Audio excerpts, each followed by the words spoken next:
ચાલુ વર્ષે ઉનાળામાં કમોસમી વરસાદ થઈ રહ્યો છે અને આ કમોસમી વરસાદ એટલે કે માવઠાના કારણે ખેડૂતોએ ઉનાળામાં વાવેતર કરેલ પાકોને પણ નુકસાન થઈ રહ્યું છે અને બાગાયતી પાકો જેવા કે કેરી, કેળા અને બીજા ફળ પાકોને પણ નુકસાન થઈ રહ્યું છે.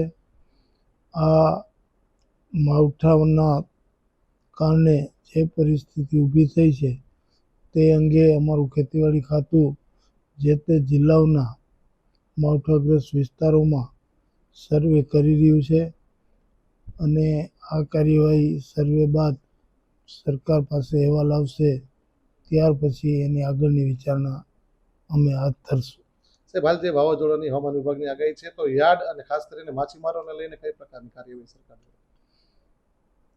હવામાન ખાતાની વાવાઝોડાને લઈ અને જે આગાહીઓ આવી રહી છે વખતો વખતની સરકારની સ્ટેન્ડિંગ સૂચનાઓ જ હોય છે કે હવામાન ખાતાની આગાહી આવે કે તુરત જ યાર્ડના સત્તાવાળાઓએ યાર્ડમાં કોઈ માલ બગડે નહીં ખેડૂતોનો એના માટે સાવચેતીના પગલાં લેવા અને આવા સંજોગોમાં યાર્ડ શક્ય હોય તો બંધ રાખવા. એ જ રીતે માછીમારોને પણ હવામાન ખાતા તરફથી આગાહી મેળે સૂચના આપવામાં આવતી જ હોય છે અને એ સૂચનાનું પાલન પણ થતું હોય છે. માછીમારો પરત બોલાવી લેવામાં આવે બધા અત્યારે?